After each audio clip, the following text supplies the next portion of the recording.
The one hero nobody thought would ever be meta, I think could be, and that hero is Junkrat. Recent changes to the game, like the addition of Doomfist, as well as dive comp being the prominent meta, I think both indirectly buff Junkrat and give him this niche role that we're going to talk about in today's video.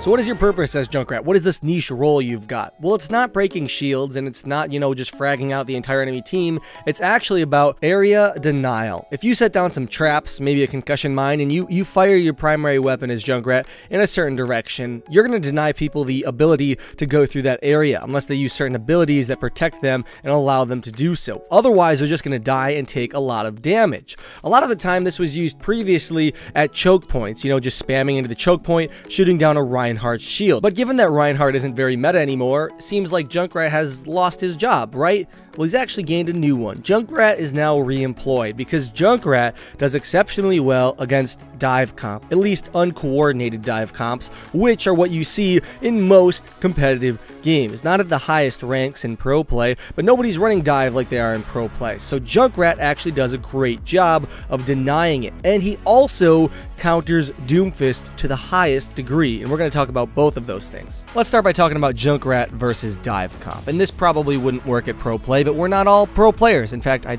dare to say that no pro players are going to watch this. In our games, dive comp is generally sloppy. Everybody just knows to jump in, but after that, it's not really a coordinated effort to take out the same person. It's not that simple. So Junkrat can kind of wreak havoc here. He's got a lot in his kit that allows him to ruin incoming divers. The most obvious is his trap. When he lays down his spring trap or his bear trap or whatever it's called, and someone runs on that, they're guaranteed dead pretty much. Your team's going to back away from them, getting outside of their effective range if they're a Winston. A Genji's going to be pretty useless too. The person who steps on that trap is going to die, and that's going to swing the fight in your favor pretty hard right at the beginning of it. Up next, you have his concussion mines, which can either be paired with the trap to just take out someone that lands on it faster, or use it to disperse the divers. And by this I mean when you use this ability, everybody that dove is now going to be flown every which way because you just threw your concussion mine at them, and that's going to distract them from their goal, which is killing your supports or your backliners. And if they can't do that fast enough, they are once again going to die. All of this combined with the fact that you can just lay down your primary fire into this area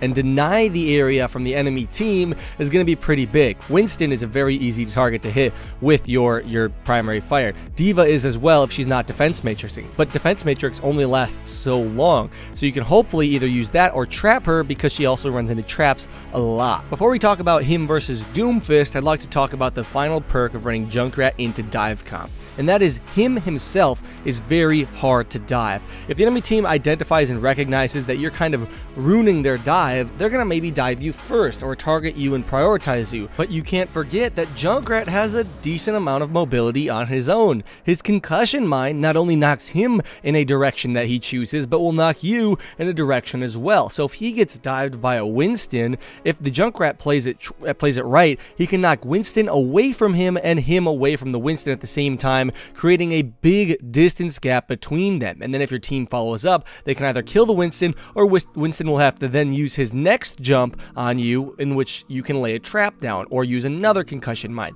He's actually very hard to pin down when a Junkrat player knows what he's doing. Basically, in essence, the whole principle of the thing is that Junkrat is area denial with a little bit of mobility, and dive relies on getting into an area, and that area is where your team is. So if you use your area denial where the dive comp is going to be, you can kind of shut it down if the dive comp is sloppy, and it almost always is sloppy. Even good dive comps can be ruined by this because they don't expect it, to be honest. Winstons do not expect to be trapped or laid into with grenades from Junkrat and stuff like that. So it's going to work and at least catch people off guard more than you think. Let's now talk about Junkrat versus Doomfist. Given that Doomfist is coming out, you know a lot of people are going to play him. He could be total crap and people would still play him for at least the first few weeks of competitive play. But he's not total crap. He's actually very good, and a lot of people think he's going to be meta. And this would make Junkrat Junkrat go over the top with his anti-dive comp as well as his anti-Doomfist, because he counters Doomfist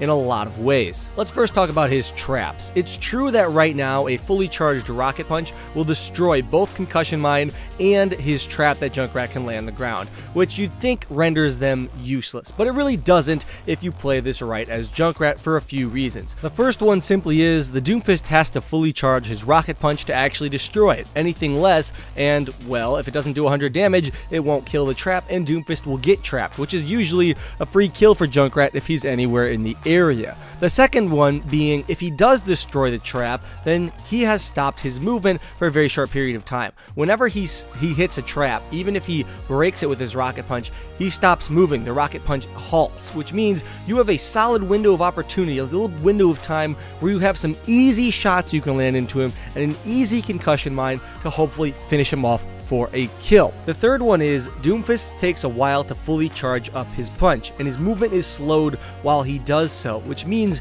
you have a window of opportunity where you can land your shots on him much easier, and you can usually see which direction he's going to Rocket Punch in. And if it's into your team, all you have to do is lay down some frags in his direction, and he will punch right through them and take all that damage. Remember, they won't move him at all. He will punch through all of the frags you shoot, which means they'll actually kill himself faster if he shoots through multiple Junkrat frags rather than just waiting for them to come to him. You may be saying to yourself, but Lone Hawk, he actually has a lot of vertical mobility, and Junkrat can't deal with vertical mobility. What do you have to say against that?